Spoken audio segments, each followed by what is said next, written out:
Bien, écoutez, ravi de vous accueillir à nouveau pour ce 4e webinaire et dernier webinaire de l'année 2021, qui a été riche en événements dans l'univers des équipements récréatifs et culturels qui nous réunit. Aujourd'hui, on va vous parler du numérique. C'est un sujet un petit peu pointu, pas forcément très visuel, même si nos intervenants ont préparé des choses qui sont tout à fait avec des graphiques et qui sont tout à fait intéressants. Le numérique, il a considérablement fait évoluer notre quotidien. C'est pas la peine de rentrer dans les explications pour montrer à quel point il irrigue notre vie de tous les jours. Moi, je me souviens, il y a maintenant, on parle des années 90 et quelques, à l'époque, je m'occupais de France Miniature et du musée Grévin, et pour accueillir les visiteurs, et on avait des standardistes qui étaient au téléphone et qui renseignaient sur les horaires, sur les conditions, etc., et qui faisaient ce qu'elles pouvaient dans les langues qu'elles maîtrisaient. Ensuite, il y a eu le Minitel, il y a eu le 3615. Les gens n'étaient pas contents parce que c'était payant, on ne pouvait pas faire autrement, et l'information était quand même disponible à plus de monde en même temps. Et puis tout ça a évolué dans ce que vous connaissez et qui va nous être rappelé par nos intervenants. Aujourd'hui, on est ravis d'accueillir déjà comme, je dirais, principal orateur Thomas Lafourcade.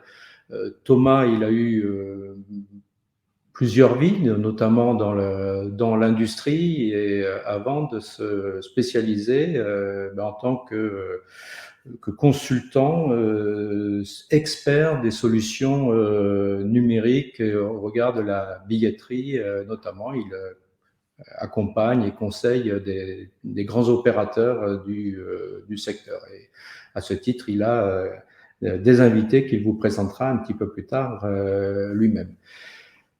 Vous le savez, c'est devenu maintenant une habitude. On fait un point d'actualité avec notre partenaire Funfair City, avec Vincent Philippe, qui va vous parler pendant quelques minutes du sujet des équipements récréatifs et culturels. Donc, Vincent, je te passe la parole.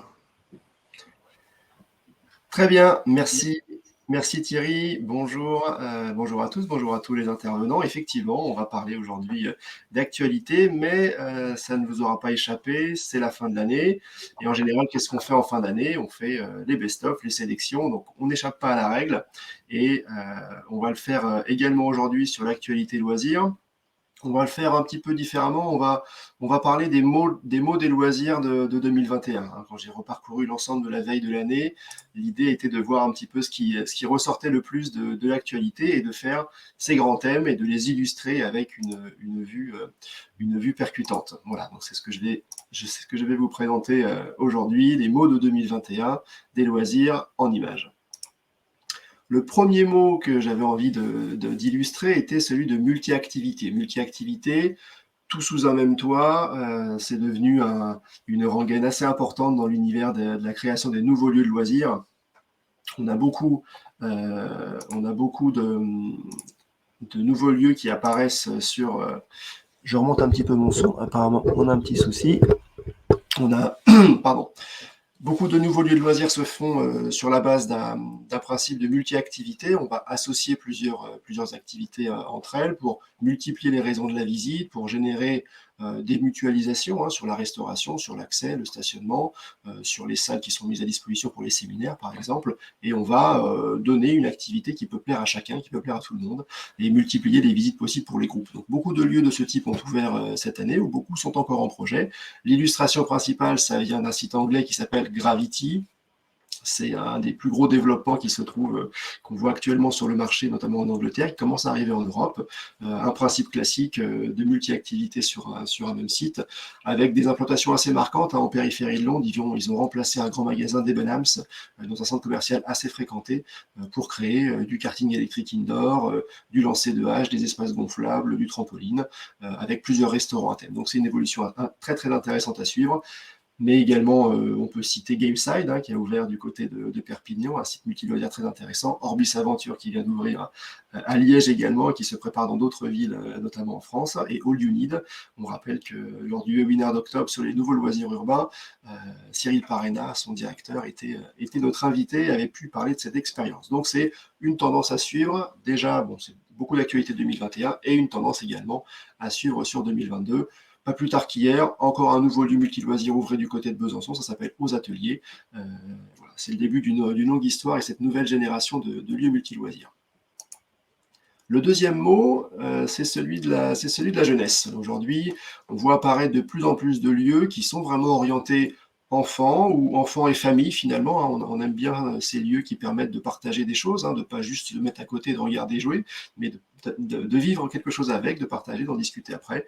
C'est ces nouveaux lieux du divertissement familial, de la culture également, c'est souvent associé. On parle d'edutainment, cette capacité d'associer un apprentissage à la culture, à la science, avec une médiation plutôt orientée sur les thématiques des loisirs. Et je voulais vous montrer cette très belle illustration qui se trouve aux États-Unis, au Kennedy Space Center, qui a ouvert cette année Planet Play, une très grande aire de jeu à thème. On reconnaît des étoiles, on reconnaît des planètes, la surface du Soleil, beaucoup de thématiques sur l'univers du spatial qui permettent de compléter la visite du Space Center. Mais c'est également cette année l'ouverture de la Philharmonie des enfants, la Philharmonie de Paris, et d'un site assez novateur, Science Experience, qui a ouvert du côté de Bercy Village, à côté du cinéma UGC, dans le 12e arrondissement de Paris. Le troisième mot, important également sur la question des tendances loisirs et divertissement, celui des licences. Les licences aujourd'hui fournissent un univers très important, très utile quand il s'agit de créer une expérience de loisirs, de divertissement, d'immersion, de jeu. C'est l'illustration principale, c'est une annonce très récente hein, qui vient d'être faite, notamment à l'occasion du dernier MAPIC. Batman Gotham City Adventures, créé par l'entreprise Daman Rims, une entreprise française qui va utiliser la licence DC Comics et Warner pour créer un lieu d'aventure sur plus de 2000 m². Le lieu est encore confidentiel, mais si vous cherchez bien sur Internet, vous aurez les pistes, mais c'est pas moi qui vais vous les dire.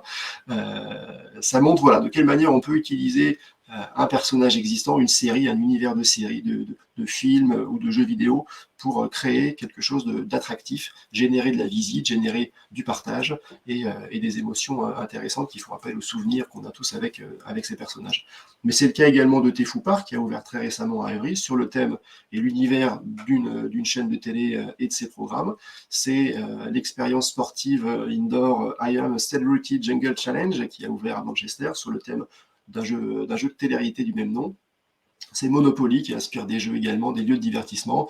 Mattel également, la marque de jouets, commence à générer aussi des lieux, des thématisations pour des espaces de loisirs. Donc ça, c'est quelque chose avec lequel il faut compter sur les développements de lieux de loisirs. On en verra de plus en plus qui auront ces types d'inspiration. Ça n'efface pas la création originale et il faut souligner qu'il y a beaucoup d'autres créateurs de jeux qui créent leur propre univers, mais aujourd'hui, on a constaté effectivement ces deux évolutions un petit peu côte à côte. L'eau est un thème naturellement récurrent. L'eau, c'est le sport, c'est la détente, c'est le plaisir. Je ne vais pas en dire grand-chose. Hein. On a fait un webinaire le mois dernier sur ce sujet. On a parlé de Therme Group qui développe des grands spas urbains un peu partout dans le monde, de Deep Dive qui bat des records sur la plongée, ça se passe à Dubaï, Caliceo, l'entreprise française qui se développe de plus en plus, et puis des bains, des piscines publiques qui se réhabilitent, notamment les bains de Strasbourg, classés monuments historiques. Hein. Donc on a fait un webinaire dessus. Je vous invite à retrouver. Vous aurez la vidéo également. Peut-être qu'on pourra le mettre sur le chat pour le rappeler. La hauteur est toujours inspirante. La hauteur, c'est les vues. La hauteur, c'est la sensation, c'est l'émotion, c'est le défi, le sentiment d'être allé un petit peu au-delà de ses limites. C'est illustré par Climb Up, qui est une des belles références dans l'année, avec 5 ou 6 salles. On a presque un peu de mal à les compter tellement ils s'en ouvrent, qu'on soit à Paris, qu'on soit à Bordeaux, toutes les grandes villes maintenant ont une salle de très grande ampleur, de très grande hauteur, et puis d'accès diversifié. On a toujours du bloc, on a de la grimpe ludique, on a de l'escalade de voies sur des très grands volumes. C'est assez emblématique de ces nouveaux lieux du sport qui deviennent des lieux d'habitude, des lieux de proximité, des lieux de sortie. On va se retrouver pour vivre une petite expérience d'escalade et puis ensuite de boire ou de manger quelque chose. Ça, c'est intéressant à souligner. Mais la hauteur, c'est également le symbole classique du divertissement, la grande roue, avec un nouveau record qui a été battu à Dubaï. C'est également la sensation de la hauteur, avec ces attractions qu'on appelle des flying theaters, qui sont des simulateurs améliorés de vol, très immersifs, avec beaucoup d'effets en plus de la vidéo et du mouvement. New York vient d'accueillir le sien en plein Manhattan. Vous pouvez embarquer sur une sorte de deltaplane qui va vous faire voler au-dessus des lieux emblématiques de New York et de sa région. C'est également d'autres types de sensations avec des tunnels de chute libre qui ouvrent encore un petit peu partout. Un des derniers à ouvrir du côté de Chambéry s'appelle Windalp. L'émulation est aussi un des grands mots des loisirs de 2021. Pas encore beaucoup en France, mais beaucoup outre-Manche, avec une véritable tendance de fond qui est en train de se développer de manière très vaste en Angleterre. Le competitive socializing, le terme consacré qui est utilisé là-bas, c'est les nouvelles fléchettes, les nouveaux billards, les nouveaux bowling, une manière de remettre un petit peu en scène, de remettre un petit peu au goût du jour ces loisirs des fois traditionnels, très simples, qui retrouvent un intérêt avec un design intérieur très travaillé, avec une technologie qui va permettre d'améliorer la manière de gérer les scores. Et voilà, donc c'est beaucoup de créations très originales. J'en ai mis une ici qui pour le coup est made in France, c'est Quizboxing, qui avec Quiz Room se partage un petit peu les évolutions sur les salles de quiz. Le concept est simple. Vous, au lieu de coopérer dans un escape game comme on fait d'habitude, on s'affronte finalement avec des quiz, avec des questions, avec des blind tests, avec un buzzer, avec des questions à choix multiples. C'est très intéressant. J'ai pu en tester il n'y a pas très longtemps. C'est un bel exemple de ce qu'on fait, en tout cas en France, par rapport à ça. Mais vous avez le retour en force du mini-golf. Vous avez des bars entiers, un Boom Battle Bar, un exemple anglais, qui intègre toute une série de jeux très différents. Et puis Toka Social, par exemple, qui est aussi un des lieux qui est ouvert cette année, qui commence à se développer, qui est face à un écran interactif, on va jouer au foot d'une manière un petit peu différente. C'est ouvert à tous, y compris et surtout à ceux qui n'aiment pas forcément le foot et qui ne vont pas jouer au foot à 5, par exemple. Et c'est souvent et systématiquement même associé avec un bar à cocktail plutôt haut de gamme, avec de la finger food, des choses comme ça, pour créer une véritable sortie à part entière et pas juste une activité. Donc ça, c'est une tendance très intéressante à suivre, qui va certainement engendrer beaucoup de nouveaux lieux en France dans les mois ou l'année qui viennent devant nous. L'immersion est un des termes, je ne l'ai pas mis en premier, mais effectivement, c'est un des termes les plus utilisés. On le trouve un peu à toutes les sauces. C'est vraiment fait pour montrer cette manière de transporter le visiteur dans un autre univers. Ça marche avec beaucoup de thématiques, le pur divertissement, les créations artistiques. Donc aujourd'hui, c'est vrai qu'immersion est un des grands thèmes du divertissement, et c'est encore le cas pour pas mal d'années, je pense. Un des bons exemples avec les ouvertures et les annonces de l'année, Mio-Wolf Denver. Si vous ne connaissez pas l'univers de Mio-Wolf, je vous invite à faire quelques recherches pour voir ce qu'ils ouvrent et ce qu'ils arrivent à générer comme univers. Saga Shanghai, c'est la grande annonce du groupe Puy du Fou pour créer des spectacles vivants et immersifs et à choix multiples où le spectateur est acteur du côté de Shanghai. Illuminarium, qui est un principe d'immersion visuelle, sonore, très sensible, qui s'est ouvert à Atlanta. TeamLab, le collectif japonais qui crée des expériences interactives, qui a annoncé s'installer à Hambourg dans les années qui viennent. Le Grand Tour, le fameux train du Puy du Fou, qui a été également très récemment annoncé. Tout ça participe de cette immersion, ces univers dans lesquels on a envie de transporter le public pour lui raconter une histoire et le faire vivre autre chose. Le plein air ne doit pas être mis de côté également. On a parlé beaucoup de références intérieures, mais le plein air est évidemment un lieu où beaucoup de choses se développent. J'ai mis cette illustration que j'aime beaucoup du projet fantastique de l'Arbre au Héron. On est à Nantes, en face de l'île des Machines, qui accueille déjà la grande galerie des machines et l'éléphant, le manège également des mondes marins. Excusez-moi. Le projet, c'est de créer un arbre gigantesque et fantastique avec un héron qui pourrait embarquer des passagers sur un tour aérien, et puis un arbre qu'on pourrait visiter. Donc c'est un très beau projet qui est en développement du côté de Nantes, mais c'est également l'essor du design actif, cette manière de recréer les parcs, de recréer les espaces extérieurs ou intérieurs pour permettre de plus s'y déplacer, de plus s'y dépenser. C'est la rue aux enfants, cette manière de gérer les rues, les voies publiques pour permettre d'éviter d'avoir trop de voitures, notamment au niveau des écoles. C'est des expériences d'accrobranche qui envahissent, qui s'installent de plus en plus au plus proche du cœur de ville. C'est avec un exemple à Chartres cet été, avec l'enseigne Acrocamp, qui a créé un parc à 200 mètres de la célèbre cathédrale. C'est également Little Island, un parc très intéressant du côté de New York, un parc privé, financé par du mécénat, mais qui est extrêmement intéressant en termes de design. Je vous invite à le regarder également avec une petite recherche. On ne peut pas tout illustrer. Proximité est également un grand terme. On a parlé de lieux d'attraction, des lieux où on va vraiment se déplacer pour vivre quelque chose. La proximité ne doit pas être oubliée. La thématique de la ville du quart d'heure revient souvent dans la conception et le design urbain. Un des meilleurs exemples, c'est l'UCPA Sport Station. Les premières ont ouvert cette année du côté de Reims et de Meudon. C'est une manière d'apporter au plus proche des lieux de vie différentes activités sportives très diversifiées, des lieux de vie, de socialisation également. C'est également le cas des Halles Gourmandes, de l'enseigne Biltoki par exemple, qui ouvre un petit peu partout en France. C'est le cas des lieux de loisirs plus traditionnels, sur les Gulli Park par exemple, qui commencent à s'installer de plus en plus proches des lieux de vie et plus forcément uniquement en grande périphérie. C'est des tiers-lieux comme la Cartoucherie à Toulouse et bien d'autres, on pourrait en parler longtemps. L'attraction, du coup, les grandes attractions qui sont des vecteurs de développement territorial important. Très récemment, cette grande annonce d'Ubisoft avec ses studios, ce parc immersif au niveau des studios Occitanie-Méditerranée.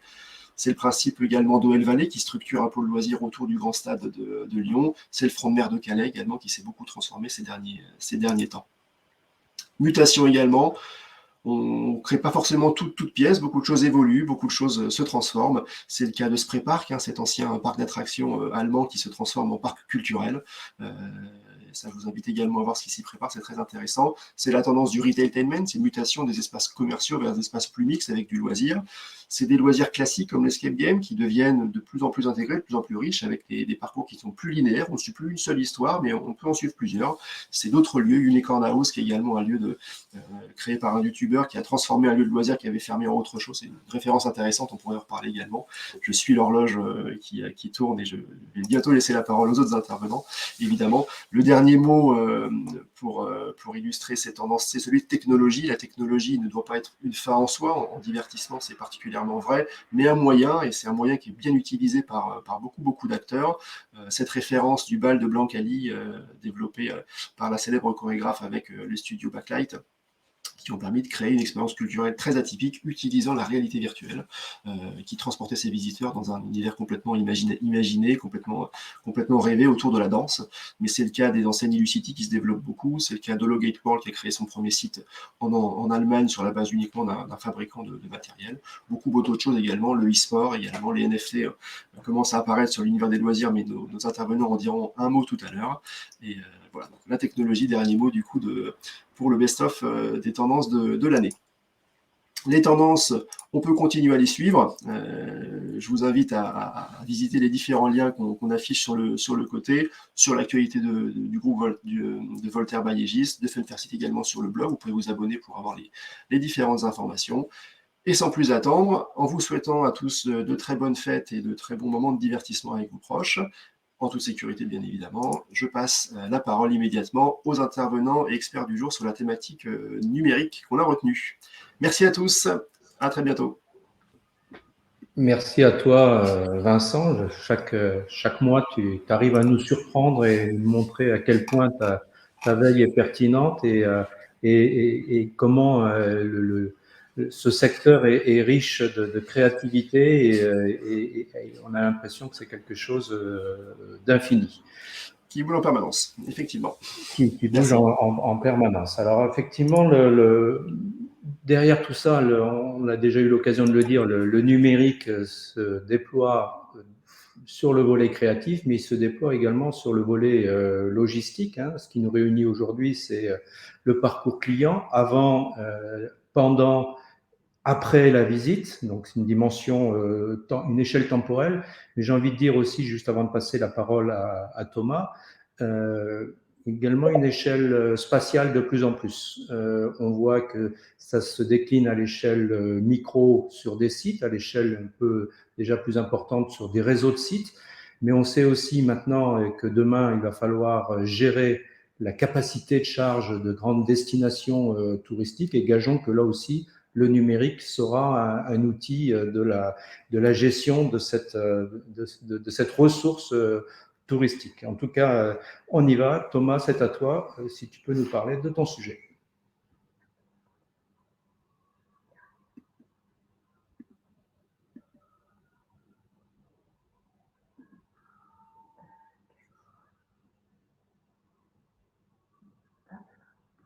Thomas, est-ce que tu nous entends? Est-ce que tu es toujours en ligne? Ça y est, Je crois être là. Bonjour à tous, merci Thierry, désolé pour ce petit couac. Ravi de participer à ce 4e webinaire. On va essayer de vous parler d'un sujet un petit peu technique mais intéressant qui est tout ce qui est numérique et digital dans l'univers du tourisme et des loisirs. Et j'aurai 2 intervenants que je vous présenterai tout à l'heure qui vont vous faire un petit focus sur des exemples assez concrets. Eh bien, allons-y. Donc, la numérisation dans le secteur du tourisme et des loisirs, et donc quel but? On va se poser un petit peu la question. D'abord, évidemment, c'est pour améliorer la satisfaction du client, en lui simplifiant, facilitant et enrichissant l'expérience. Mais également, c'est un objectif très concret opérationnel. On cherche à augmenter le volume de l'activité en démultipliant notamment les points de vente et ses possibilités, et on cherche pour les opérateurs à diminuer la complexité opérationnelle en simplifiant, sécurisant et automatisant toutes les tâches qui sont à réaliser au quotidien. Quand on parle de numérique dans le tourisme et loisirs, historiquement, le premier outil qui en a bénéficié, c'est la billetterie. Donc souvent, on parle par raccourci un peu de simplification, de solutions de billetterie, mais ça englobe en fait plusieurs logiciels qui servent à préparer, commercialiser, contrôler l'activité. Donc, essayer de présenter un peu en satellite différentes thématiques qui tournent autour de la billetterie. On a des logiciels métiers, je ferai un petit focus tout à l'heure, donc je ne rentre pas trop dans le détail. On a des distributeurs, on a de la monétique, du contrôle d'accès, du CRM, de la comptabilité, pardon, et du reporting qui sont utilisés.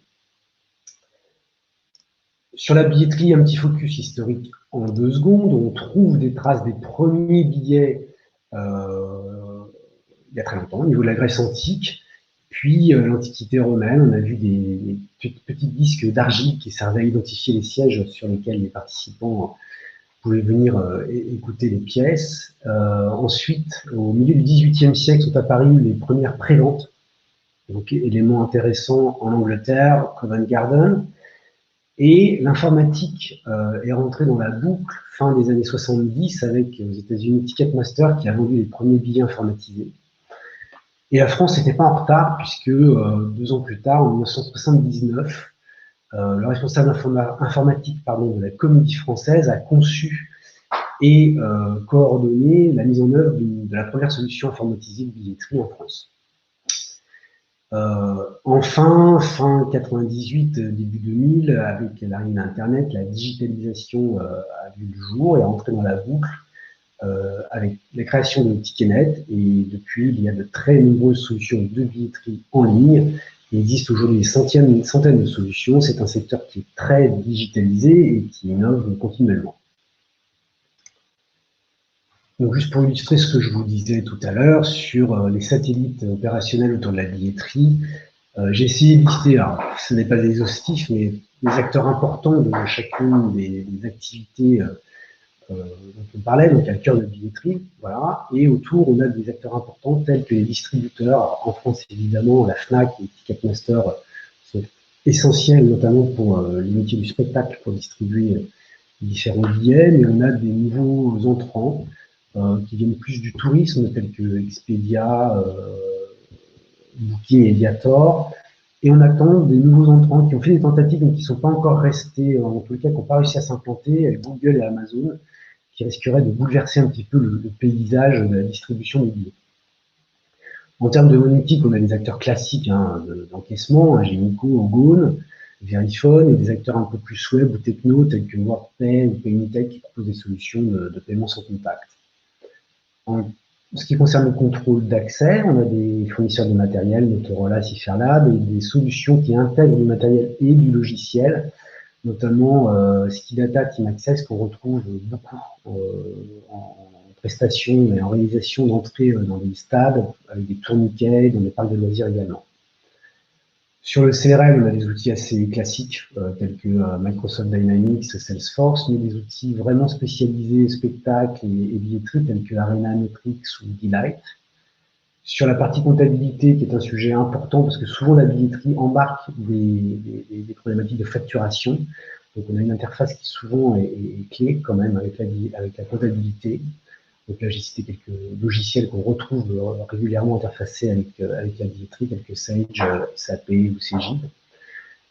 Enfin, on a des problématiques de pilotage et de reporting. Là, des outils standards de reporting utilisent les données des différentes bases pour arriver à aider au pilotage. Et pour terminer, on a des outils de métier qui peuvent permettre de gérer des ressources, des bornes interactives, de la signalétique ou ce qu'on appelle des logiciels de CRS qui permettent de packager des produits et de les diffuser plus largement pour les clients.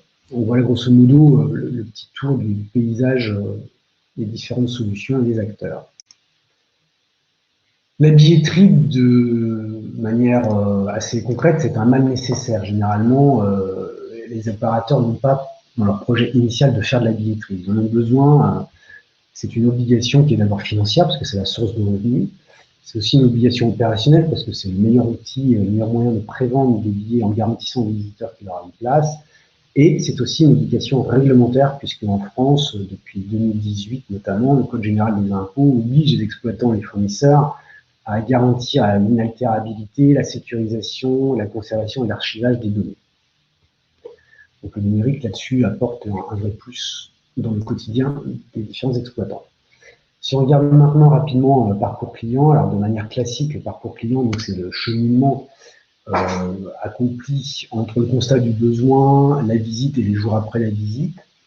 Ce qu'on voit ici, donc je ne vais pas rentrer dans chaque étape, mais globalement, on voit que quasiment toutes les étapes peuvent être faites en ligne. Alors certaines, telles l'achat des billets, peuvent se faire sur place ou en ligne, les avis consommateurs, l'enquête de satisfaction aussi, mais le rôle du numérique et du digital est de plus en plus important et pour le coup, c'est un vrai enjeu stratégique dans le développement et l'exploitation des différents lieux qui accueillent du public. Donc la digitalisation, puisque c'est de cela dont on parle, c'est un vrai levier d'optimisation sur des secteurs qui sont très concurrentiels. Ça pousse donc les visiteurs à comparer les offres, à avoir un niveau d'exigence assez élevé et ils sont très influencés par les avis clients. Face à ça, on a des réponses qui sont possibles. Évidemment, les réseaux sociaux, un premier axe de réponse. Ensuite, on peut optimiser le parcours d'achat. On sait que 75% voire plus des visiteurs préparent leur visite en ligne. Donc, on aura tout à l'heure Sophie Ferraz qui nous fera un petit focus sur cette partie-là.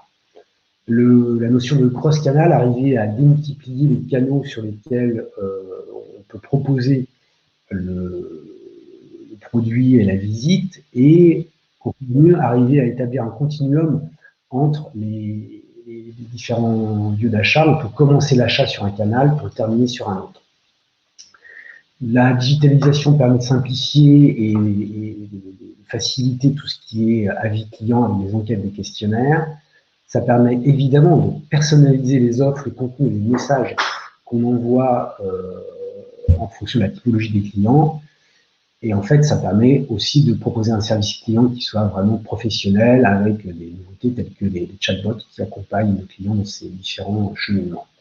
Donc cette approche doit être globale et c'est une démarche qui doit être customer-centric, donc vraiment focalisée sur les attentes et les besoins exprimés par le client. Donc, je vais passer maintenant la parole à Sophie Ferraz, qui est responsable projet applicatif et transactionnel à la Compagnie des Alpes, qui va nous présenter la démarche de digitalisation du parcours client à la Compagnie des Alpes.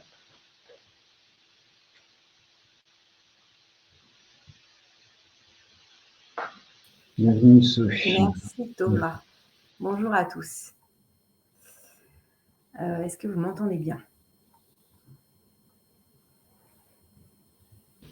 Oui, tout va bien. Super. En fait, c'est une très bonne transition. Donc moi, j'avais prévu de vous parler, de renforcer un peu ce que vient de vous dire Thomas sur l'importance de la digitalisation du parcours client aujourd'hui. Ce thème, donc nous, à la Compagnie des Alpes, on travaille depuis 2017. C'est un chantier qui nous a beaucoup occupés sur les 2 dernières années et qui s'est amplifié évidemment avec l'arrivée de cette pandémie, puisqu'elle est venue accélérer l'ensemble de nos chantiers. Ce qui est important, alors je voulais juste revenir sur ce parcours en termes de digitalisation, c'est que ce parcours tel qu'il existe aujourd'hui, avec tous les moyens que nos clients ont dans les mains, que ce soit des mobiles, des PC, des tablettes, la publicité, de la radio, des avis, des réseaux sociaux. Sur ce parcours, à chaque étape, et dès la décision du client ou l'idée de venir sur un de vos sites ou sur un de nos sites, a un impact et va générer une première impression et peut vite dégrader très vite la satisfaction du client, même avant qu'il soit sur site. Donc, c'est quelque chose qu'on travaille de façon assez renforcée chez nous, parce que d'une publication d'un ami en passant par un avis TripAdvisor ou en appelant le centre d'appel directement du site ou le service réservation pour avoir des renseignements, jusqu'à la personne qui va vous vendre la glace sur site ou qui va vous accueillir au contrôle d'accès. Et même après, à chaque fois, le visiteur, il peut envoyer des avis négatifs ou des avis positifs. Et c'est ça qui va aussi vous générer du business plus tard, ou qui va générer de la revisite et de la fidélité.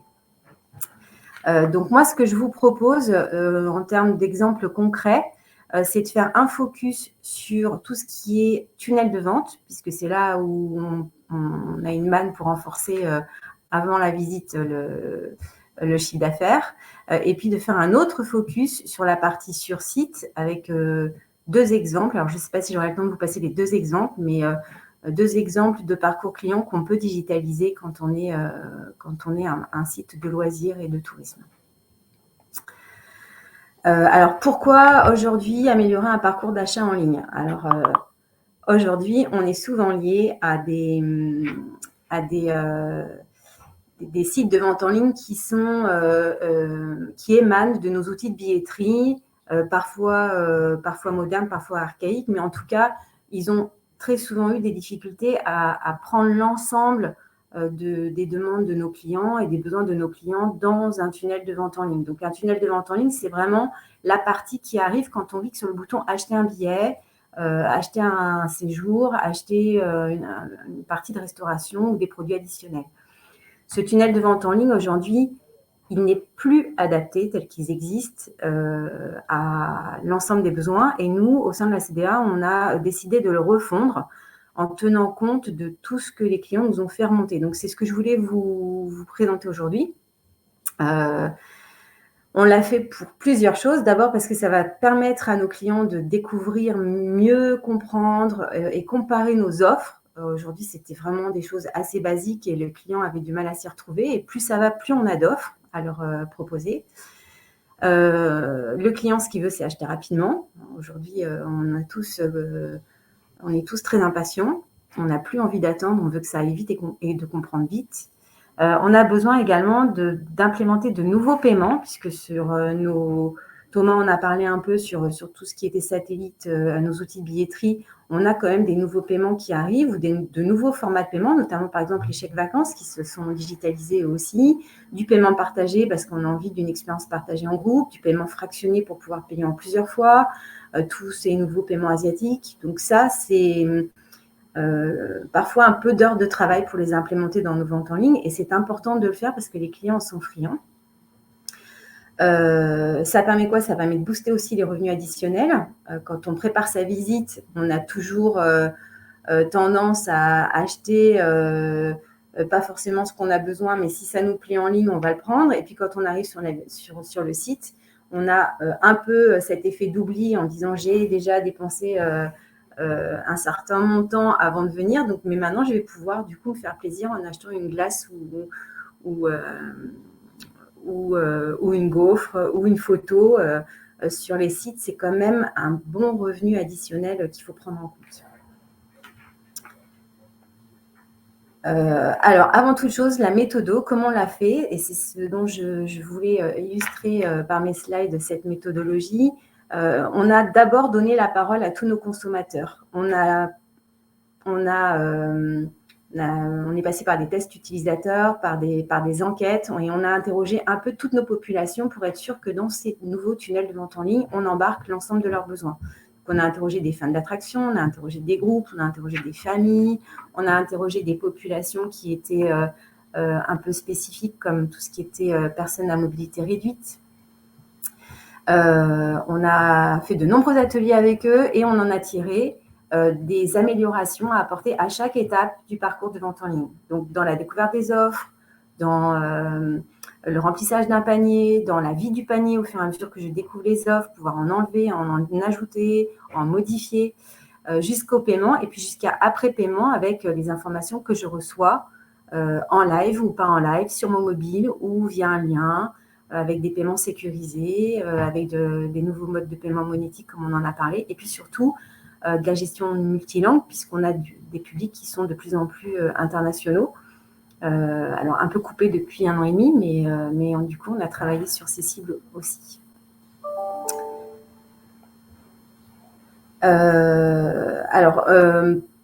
Pour le développer, parce qu'on les a développés, donc on a décidé de recueillir tous ces besoins clients et d'en mettre derrière, d'y raccrocher une complexité technologique. Il y a des choses qui sont faciles à mettre en place, il y a des choses qui sont un peu moins faciles, voire même très compliquées des fois, puisque ça satellise vraiment autour des outils de billetterie. On a priorisé nos besoins de cette manière en se disant est-ce que c'est une priorité forte, est-ce que c'est une complexité technologique forte ou faible. Et en fonction de ça, on a encadré, on a dégagé ce qu'on appelle un MVP. Donc, c'est vraiment le minimum d'un parcours client que l'on doit proposer. Et puis, au fur et à mesure qu'on le déploie et qu'on les déploie, ces outils, et qu'on les propose, on va les enrichir avec nos nouveaux besoins. C'est ce qui s'appelle les méthodes agiles. Et c'est comme ça qu'au sein de la Compagnie des Alpes, maintenant, on mène nos projets. Donc ça, c'est une petite illustration pour que vous ayez bien en tête comment ça fonctionne. Avant, dans la gestion des projets, on commençait par mettre des roues. Et puis, une fois qu'on avait les roues, on mettait le carénage de la voiture. Et puis, éventuellement, après, on la fermait complètement, on y mettait un moteur. Et du coup, il fallait attendre l'étape 4 pour avoir un parcours complet. Et aujourd'hui, on travaille un peu différemment. On commence par avoir un parcours complet qui nous emmène d'un endroit à un autre avec un skateboard, par exemple, et puis après, on va y mettre un guidon, puis après, on va y mettre un moteur, et après, on va y mettre une vraie décapotable, et on aura un vrai produit fini. Mais depuis le début, depuis l'étape 1, le parcours et la promesse minimum pour le client, elle est tenue. Ça, c'est un grand changement dans la gestion de projet, et notamment sur tout ce qui est digitalisation, parce que du coup, vous avez des effets immédiats. Je vais vous montrer après quels effets ça peut avoir. On a fait tout ça via une Digital Factory, donc on a internalisé une équipe avec des développeurs au sein de la société. Ça nous a permis de gagner et accélérer tous les processus de décision. Maintenant, c'est plus court, on agit plus vite, on crée plus vite, on partage plus vite avec nos utilisateurs et également avec nos prestataires de services, ce qui fait qu'on arrive à avoir des durées de déploiement qui sont bien écourtées par rapport à ce qu'on connaissait auparavant, avec parfois plusieurs mois, voire plusieurs années de projet. Donc, je vous ai mis quelques exemples. À gauche, donc ça, c'est un de nos sites, le musée Grévin. À gauche, le parcours d'achat qu'on avait avant via une billetterie en ligne et le nouveau parcours d'achat qu'on a développé avec le résultat esthétique que cela peut donner. Donc, une meilleure compréhension, des prix clairs, des boutons à cliquer beaucoup plus clairs, des visuels pour pouvoir illustrer et enrichir l'offre. Également un parcours sur du séjour, on a des produits qui sont un peu plus complexes. Donc à gauche, toujours pareil avant, et puis à droite, ce que ça donne maintenant avec des encadrés, avec des prix barrés, avec de la mise en avant d'offres, du visuel bien plus attractif. Tout ça travaillé avec nos clients et en fonction de leurs besoins et de leurs attentes. Ce qui est intéressant, c'est que du coup, avant-après, ce qu'on peut voir, c'est qu'on arrive à avoir des taux de conversion qui sont bien plus forts que nos outils d'avant. Et même lorsqu'on a moins de trafic, ce qui était le cas sur les années précédentes avec la pandémie, on arrive à avoir des taux de conversion à 2 chiffres, avec des plus 20, des plus 36, voire même des plus 400% pour certains, où vraiment il y avait une dette technologique sur nos ventes en ligne. Donc, il ne faut pas hésiter à retravailler vos parcours, même sans refondre les tunnels de vente, mais en tout cas, pensez bien à l'esthétisme parce que c'est quelque chose de ultra important dans la digitalisation des parcours. Les clients s'attendent à avoir des choses très claires.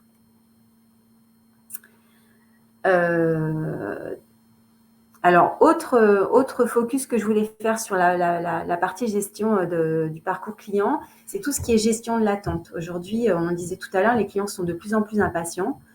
On a un projet, alors je ne vais pas pouvoir entrer dans le détail précisément par manque de temps et par confidentialité, mais on travaille beaucoup sur les files d'attente virtuelles pour englober la gestion de l'attente dans l'expérience client d'une journée de visite ou d'un parcours sur site. L'idée, c'est de réduire le temps d'attente, d'optimiser les flux entre les attractions, entre les moments forts de parc, donc ça peut être entre les attractions et les restaurants, entre les restaurants et les boutiques, tout ça pour augmenter l'expérience visiteur, réduire l'insatisfaction, parce que quand on attend, on n'est jamais très content, et puis ça nous prive d'un temps où on pourrait faire autre chose, et clairement valoriser ce temps d'attente par un autre temps qui pourrait être un nouveau temps de consommation d'une autre expérience en famille.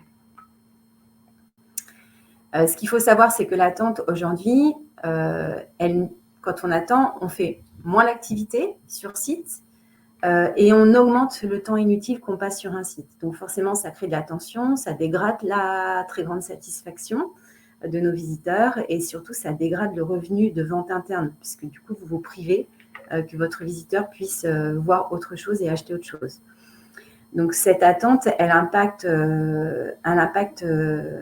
l'expérience visiteur, elle génère de l'insatisfaction et elle impacte différemment les visiteurs en fonction de leur profil. Plus on est des familles, plus c'est compliqué de gérer l'attente. Plus on est jeunes adultes, moins on a envie d'attendre et plus on a envie de vivre l'expérience à 100 à l'heure. C'est un peu ce que disait Vincent tout à l'heure dans les nouveaux modèles. Donc, on a une vraie nécessité de réduire et de transformer l'attente sur site pour enrichir l'expérience visiteur et créer d'autres moments très attendus aujourd'hui. On a toujours adopté les mêmes principes. On a fait beaucoup d'enquêtes. On est en train de recueillir l'ensemble des besoins donc de nos différents profils, des profils qui ne sont pas habitués à venir dans nos parcs aujourd'hui, donc des non-visiteurs. Parce que souvent, la première question que vous leur posez, c'est pourquoi vous n'êtes jamais venu sur un parc? Parce que dans un parc, on attend tout le temps. Donc, ça prouve bien que l'attente est au centre. Les primo-visiteurs, tout ce qui est porteurs de passe saison, puisque ça, ce sont nos vrais fidèles, nos vrais adhérents. Et puis, les fans de parc qui ont l'habitude de faire des attractions, souvent des majeures, des grosses attractions, où on peut avoir 1 heure, 1 heure et demie, voire 2 heures d'attente parfois sur des grosses journées. Et où il y a un vrai intérêt de réduire cette attente. Donc, toujours la parole à nos clients et puis on recueille toutes les verbatims qu'on peut entendre et sur nos parcs et en ligne et dans les avis. Et une fois qu'on a recueilli toutes ces verbatims, on va en dégager des besoins par profil. La gestion de l'attente, elle a besoin d'être diminuée à la fois pour nos visiteurs, mais aussi à la fois en interne, puisqu'en opérationnel et en exploitation, on a besoin de préciser nos temps d'attente, on a besoin d'être fiable quand le client est sur son appli. Si on lui dit 15 minutes, c'est 15 minutes, ça ne peut pas être 25, ça ne peut pas être 5 minutes. Quand il arrive sur place, il a besoin de voir que ce qu'on lui pousse est réel.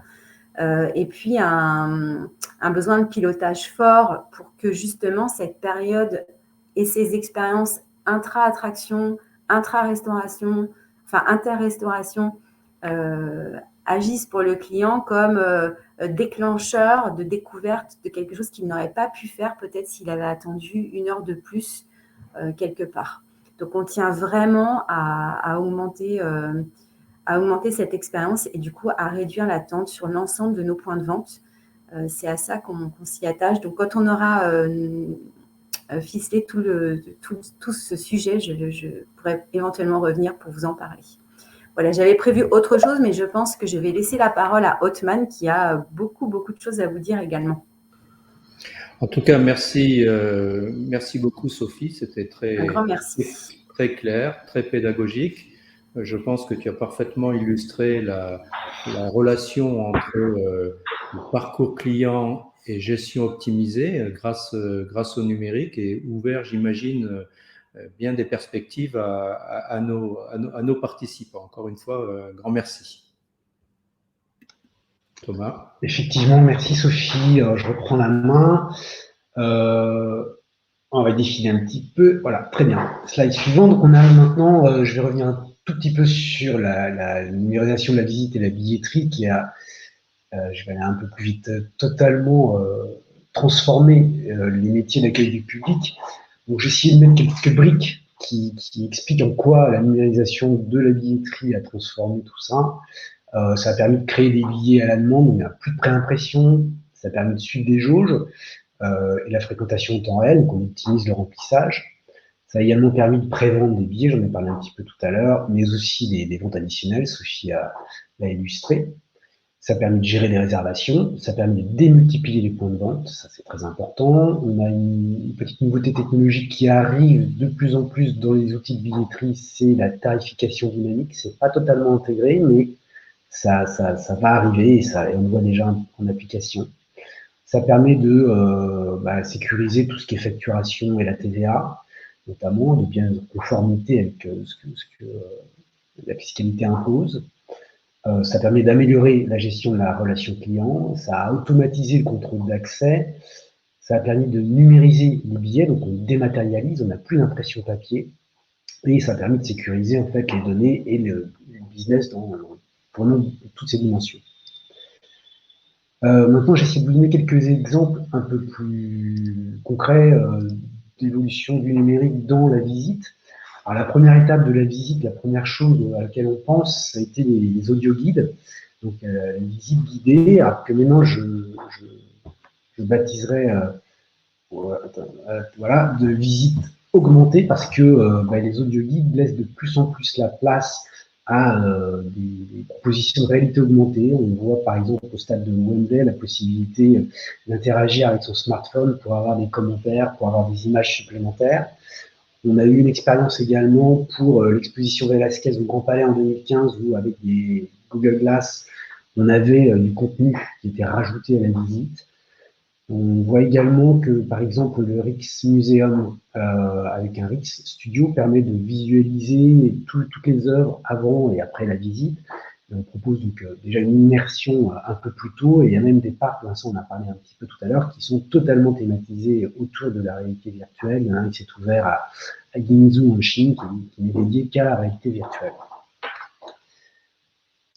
Quand on parle de numérisation de la visite, évidemment aujourd'hui, on est obligé de parler de l'application mobile, qui est un élément clé, puisque le smartphone est dans le quotidien de tout le monde, qui est un élément clé d'échange, d'interaction pendant les visites. Donc, c'est tellement vrai que ça permet de pousser des offres, et on voit que le chiffre d'affaires, dans certains cas, il y a des statistiques qui disent que 15% des revenus ont pu être améliorés grâce aux applications.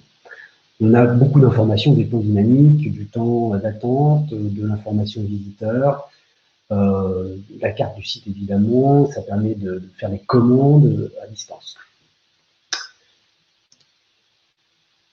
Une des applications de la numérisation aussi, qui est liée maintenant donc, au contexte sanitaire, c'est l'intégration d'outils qui permettent de vérifier la validité des passes sanitaires. Donc on sait que l'application Tous Anti-Covid Vérif est évidemment, puisque c'est une obligation appliquée partout, dans tous les lieux publics, y compris le tourisme et loisirs.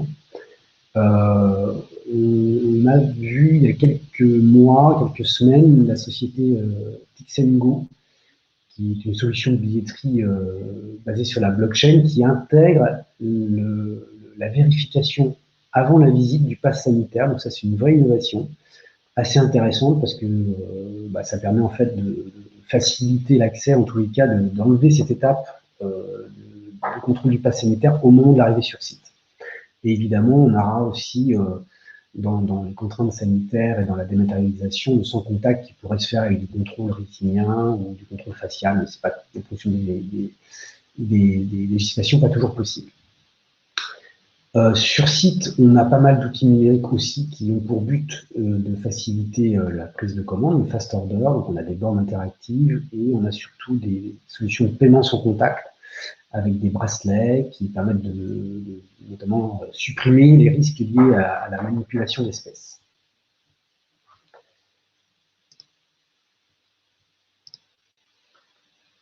enfin, quelques exemples de collecte de données, qui est un élément dont on parle peu, mais qui est extrêmement intéressant pour l'exploitant, qui permet d'améliorer la connaissance et les attentes des visiteurs, mais ça permet d'améliorer l'efficacité opérationnelle. On a un marketing plus efficace, un modèle de visite plus adapté, plus fin.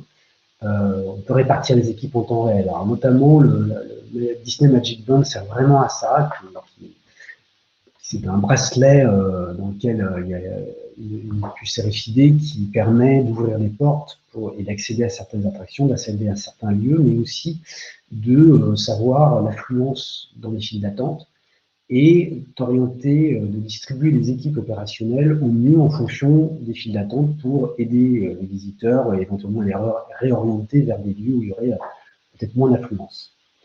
Il y a aussi une expérience extrêmement intéressante qui a été menée au Louvre par le MIT Sensible City Lab, où ils ont en fait installé des capteurs Bluetooth, des beacons en face d'œuvres clés, et ils ont profité en fait des smartphones dont le Bluetooth était activé pour pendant une semaine suivre et compter le nombre de personnes, le temps de passage devant chaque œuvre et suivre le circuit des visiteurs au Louvre, ce qui a permis de mieux connaître en fait les habitudes, les gens qui restent très peu de temps, des gens qui restent longtemps, des gens qui contemplent finalement l'œuvre qu'on n'attendait pas forcément à la plus fréquenter. Et c'est une information extrêmement riche grâce à la technologie. Et je vais maintenant passer la parole à notre prochain intervenant, donc Othman Ouadjiri, qui est responsable de la transformation et du pilotage de projets métiers stratégiques à la Société d'exploitation de la Tour Eiffel, qui va nous parler de 2 exemples d'apport du numérique dans la gestion de la visite à la Tour Eiffel. Voilà. À toi, Othman, est-ce que tu peux te connecter? Est-ce que vous m'entendez? Bonjour. Oui, on t'entend très bien. Bonjour à tous. Bonjour Thomas. Effectivement, tous ces discours sont très enrichissants et très intéressants. Je vais essayer de mon côté aussi de vous donner la vision de la Tour Eiffel et surtout de la société d'exploitation de la Tour Eiffel en matière de digitalisation. Avant de commencer à parler de la digitalisation, ce que je propose, c'est tout simplement situer la SETE, la Société d'exploitation de la Tour Eiffel.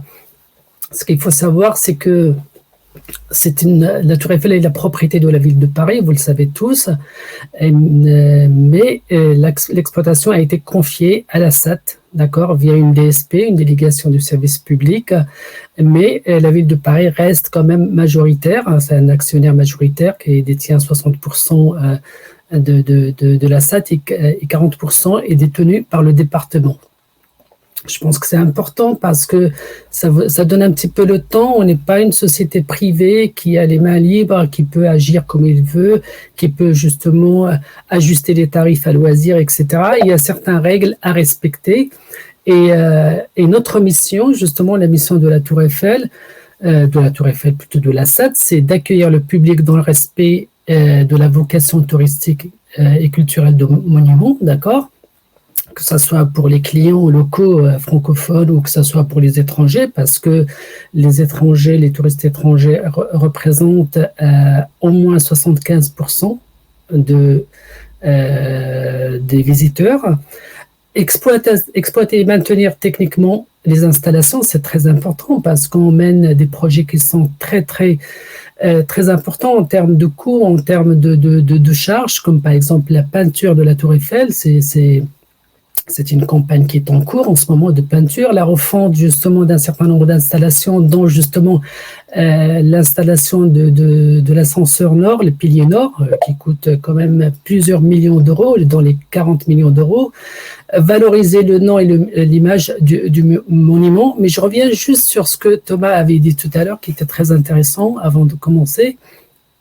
Il avait cité 3 items ou 3 objectifs de la digitalisation qui sont améliorer la satisfaction du client, augmenter le volume d'activité et diminuer la complexité opérationnelle. effectivement, nous sommes bien concernés. Toutes les entreprises sont concernées par ces 3 objectifs et s'appuient sur la digitalisation et la numérisation pour justement les atteindre. Je rajouterai, si je peux me permettre, juste sur le premier item qui est améliorer la satisfaction du client. À la SAT aussi, on souhaite améliorer la satisfaction de l'utilisateur aussi. Parce qu'effectivement, vous l'avez cité depuis le début, c'est que les processus étaient complètement manuels. On est passé par la digitalisation jusqu'à ce qu'on arrive à faire aujourd'hui. Mais tout ça, justement, enlève de la pénibilité à l'utilisateur, aux collaborateurs dans chacune des entreprises. Alors, depuis 3 ans à peu près, on a commencé justement un programme de digitalisation de l'activité de la Tour Eiffel. C'est bien sûr pour favoriser l'agilité métier, parce qu'en fait, pourquoi on va digitaliser? C'est pour favoriser l'agilité métier et bien sûr, en fait, développer le business. Hein, c'est un objectif qui est primordial. Et comment on va faire ça? En fait, on va industrialiser les différents processus tout en créant la valeur, bien sûr, pour les utilisateurs et nos clients. Les deux, en fait, c'est qu'on essaie de mettre au centre justement de nos préoccupations. Les clients, bien sûr, mais les utilisateurs aussi. Il faut qu'ils soient satisfaits de leurs outils et qu'ils soient justement force de proposition en termes de conseils pour digitaliser au maximum nos processus. Alors, ce programme-là qu'on mène depuis 3 ans, c'est bien sûr, ça permet aussi de préparer Paris 2024, les Jeux Olympiques, parce que la SAT est un acteur majeur, en fait, dans le cadre de cet événement. Et comment on va faire? Tout simplement, on va essayer de voir quels sont les process qui génèrent de la valeur et comment on peut justement les digitaliser. On a commencé en 2019, fin 2019, par d'abord changer la billetterie. Comme disait Thomas tout à l'heure, c'est le cœur de tout système d'information des entreprises qui accueillent les visiteurs. Et à partir de justement de cette brique importante, on a commencé à construire toute une architecture et un urbanisme ouvert. Quand je dis ouvert, c'est très important pour nous parce que on ne veut pas une billetterie qui fait tout. On voudrait plutôt un système d'information interopérable avec des briques qui s'emboîtent et qui permettent justement de créer de la valeur tout en industrialisant les process de bout en bout. Ça, c'est important. D'ailleurs, en fait, quand je parle de briques, on pense par exemple à la signalétique dynamique qu'on est en train de mettre en place. On a commencé ce projet-là pour permettre aux visiteurs sur la tour de mieux s'orienter et être informés, mais d'une façon dynamique tout en étant connectés à la billetterie pour recevoir un certain nombre d'informations en temps réel. On a mis en place aussi un projet en s'appuyant sur des solutions d'affluence. La société d'affluence, c'est des caméras qu'on a positionnées dans plusieurs endroits et stratégiques de la Tour Eiffel pour pouvoir justement suivre les flux, que ce soit en termes de file d'attente, que ce soit en termes d'occupation. C'est très important pour nous. On a aussi commencé à équiper les agents avec des tablettes qui communiquent aussi avec la billetterie pour justement mieux accueillir le visiteur. On va commencer le 3 janvier plus exactement la mise en place d'un CRM. On a fait une refonte de nos portails web, que ce soit en fait pour les ventes B2B ou le B2C. Et bien sûr, quand on parle de toutes ces évolutions et tous ces outils-là, la digitalisation crée de la data. Et quand on a de la data, il faut en profiter pour justement en fait mesurer notre performance et notre efficacité. D'où la mise en place de la BI, la Business Intelligence. On a mis ça en place il y a à peu près 8 mois. Voilà, qui est aujourd'hui opérationnel. Et toutes ces briques-là communiquent entre elles d'une façon dynamique via des API. On a utilisé énormément les API pour justement pouvoir faire communiquer ces briques-là d'une façon fluide. Alors, on a développé plusieurs fonctionnalités autour de la billetterie. Aujourd'hui, je vais vous parler de 2 fonctionnalités qu'on a vues avec Thomas, mais on a plusieurs en fait, comme par exemple toutes les campagnes promotionnelles qu'on a mises en place. pas plus tard que le 20 septembre. Ce qu'il faut savoir, c'est que les tarifs des visites sont dictés et figés et fixés par la ville de Paris. C'est-à-dire que nous, on ne peut pas en fait avoir cette liberté d'ajuster les tarifs. Que depuis peu, et suite à ce contexte, on va dire sanitaire, on a obtenu l'autorisation d'appliquer des remises. D'accord. Du coup, en fait, on a fait tout un développement pour la mise en place des coupons, des contre-marques, des remises, différents types de remises, que ce soit des remises en pourcentage, en montant, sur le prix unitaire, sur tout le panier, etc. Et c'est un développement, en fait, qui est très intéressant, qui permet aussi, en fait, justement, à la fois de développer le business, satisfaire, en fait, le client. Et nous, en fait, justement, pour faire face à ces développements-là, on doit faire en sorte que tout soit bien fluide, bien recetté, bien mis en place et compris par tout le monde. Aujourd'hui, je vais vous parler surtout, en fait, d'un module qu'on a intégré dans la billetterie et qui n'existait pas, qui s'appelle l'annulation remboursement en masse. Je pense que tout le monde a été concerné, toutes les entreprises, suite à conditions sanitaires, suite aux différentes fermetures de sites, de monuments et de lieux. On était obligé, en fait, soit de reporter pour ceux qui arrivent à reporter, soit d'annuler.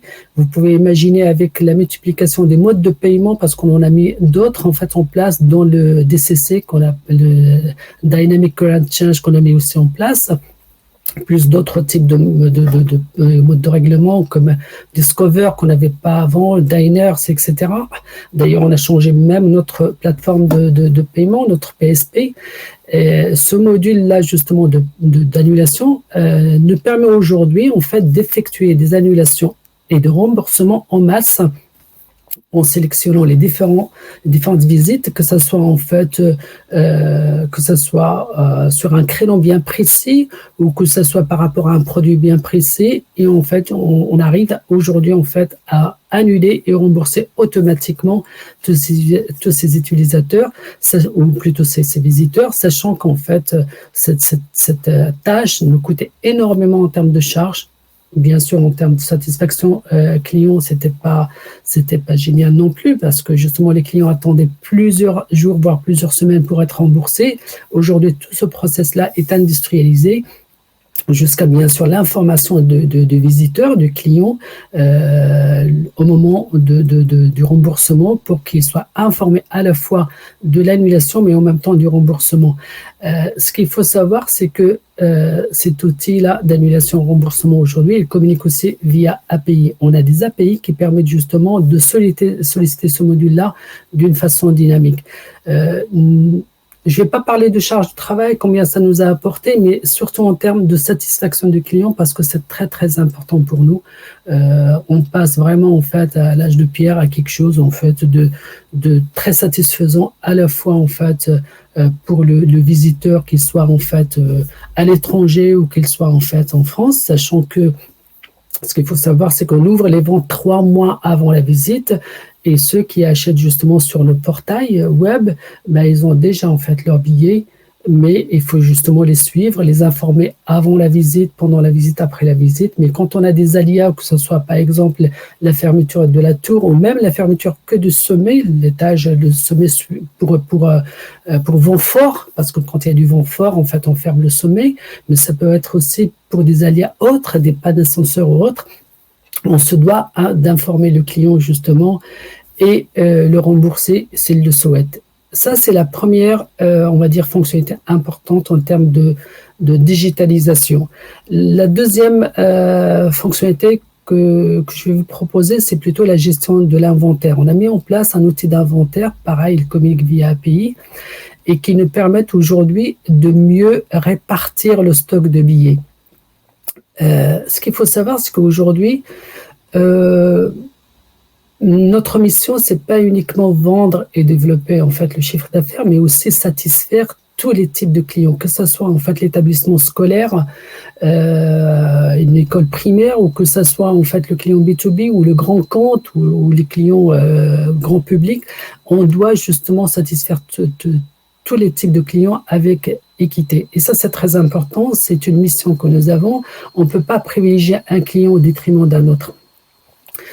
Par conséquent, on a une gestion justement de stock de billets qui est très très délicate, sachant que juste avant le contexte sanitaire, on avait beaucoup de problèmes à satisfaire tous les clients, notamment les B2B, dès que les ventes sont ouvertes, et ils essaient d'acheter le maximum de billets possible pour que, à leur tour, repackager ça et les vendre à leurs propres clients. La conséquence de toute cette gestion qui était très pénible parce qu'on n'avait pas forcément d'outils pour la gérer convenablement, c'est que tout simplement, on a parfois des stocks morts. C'est des billets des stocks de billets qu'on n'arrive pas à vendre parce que justement, on ne les a pas mis en vente au bon moment, ou que ce soit en fait le client B2B qui va appeler en fait la ville de Paris pour se plaindre parce qu'il n'a pas eu suffisamment de billets à vendre, ou que tout simplement le client final, le grand public lui-même en fait justement qui va essayer justement de passer par un B2B, un professionnel pour acheter son billet au lieu de passer par nous et plutôt favoriser le réseau direct. Ce module inventaire nous permet aujourd'hui justement grâce à un système de contingent de répartir le stock d'une façon dynamique, les programmer 3 mois à l'avance bien sûr, les répartir d'une façon dynamique et surtout appliquer un certain nombre de règles de pilotage, on appelle ça des règles de pilotage, soit manuellement, soit d'une façon automatique.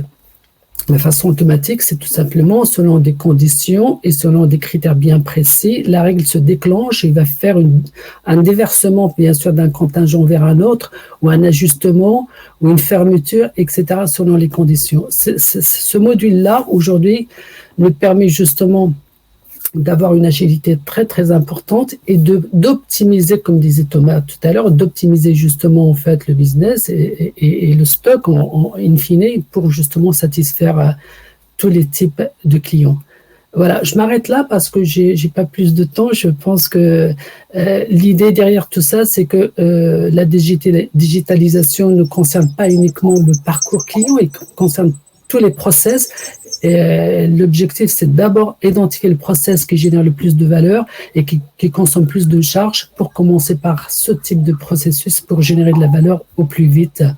Voilà. Ben, écoutez, merci de votre écoute.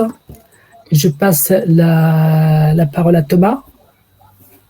Oui, très bien. Merci Othman pour cette présentation détaillée de l'exploitation de la Tour Eiffel. C'était très intéressant. Alors moi, je vais finir, j'ai juste une dernière slide sur les tendances numériques, en tous les cas, les innovations attendues.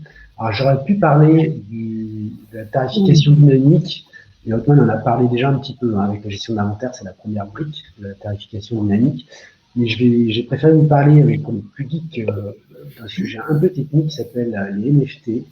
Vincent en a parlé un tout petit peu au début.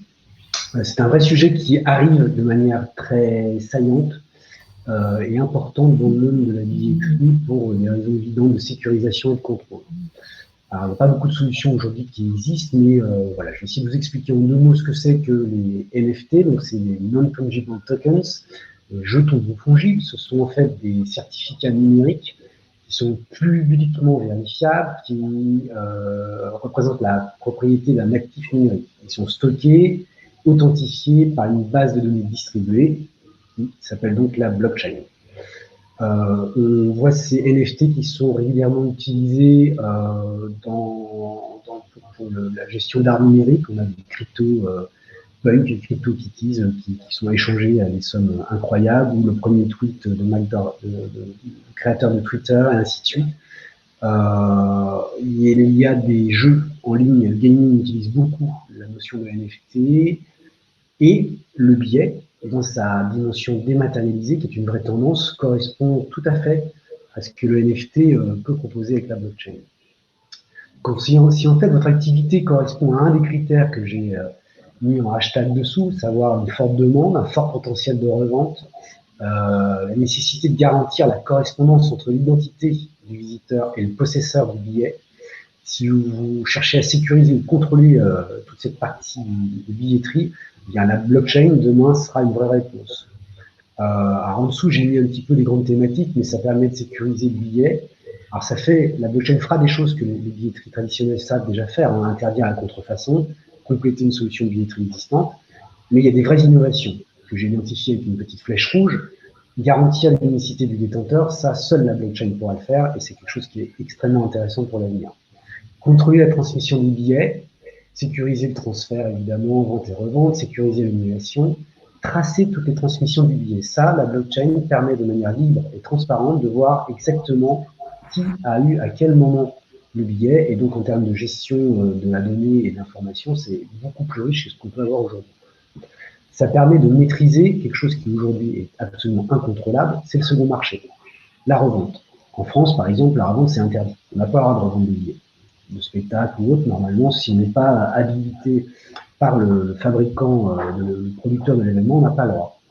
Et bien là, avec la blockchain, on peut interdire ou maîtriser cette blockchain en disant, voilà, cette revente, pardon, vous pouvez le faire dans telles conditions. Et en cas de revente, par exemple, on peut aussi imaginer que la marge qui serait générée par cette revente, que le talent du revendeur saurait mieux faire que le producteur initial, cette marge soit automatiquement répartie entre le créateur, le distributeur et le revendeur. Et là, on aurait quelque chose où finalement toutes les parties sont intéressées à ce que ce marché soit très actif. Enfin, la blockchain, comme c'est un processus, puisque c'est un processus techniquement ouvert, c'est un protocole qui permet de standardiser en fait les informations entre les différents acteurs.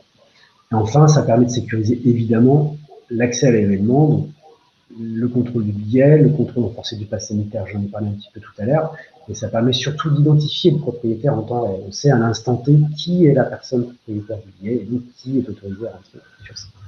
Voilà, c'était le dernier slide, la dernière présentation pour aujourd'hui. Je repasse la parole à Thierry.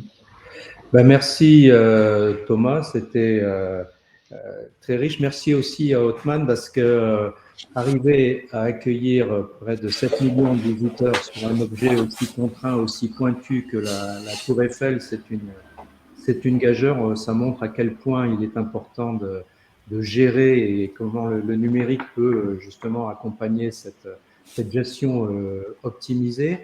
On a vu que c'est un sujet encore en devenir et riche de promesses, mais éminemment complexe. Moi, je pense que se rapprocher de Binext pour essayer notamment d'avoir une vision un peu claire de l'interopérabilité entre les dispositifs, c'est essentiel.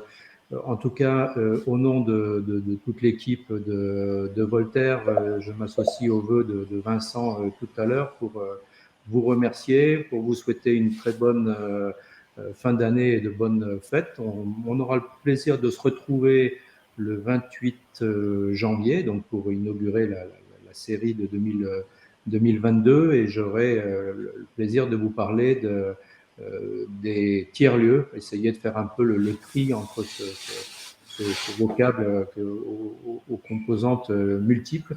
Une fois encore, merci à tous et très bonne fête et à très bientôt. Au revoir. Au revoir. Merci, au revoir. Au revoir à tous.